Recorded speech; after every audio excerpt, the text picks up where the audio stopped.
তো যাই হোক নামাজ নামাজ পড়লো, খাওয়া দাওয়া করে নাই। তো আমার ছেলে ঘর থেকে বেরিয়ে গেল, আমি আর সন্তান আর পাইলাম না।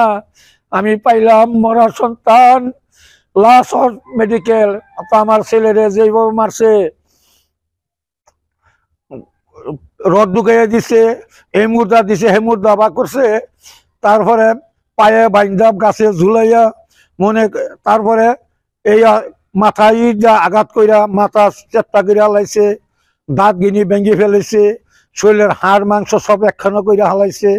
তো এইভাবে মানুষকে মানুষ আমার এত বড় বয়সে আমি কোথায়ও দেখি নাই এইবার নির্মম হত্যা করতে।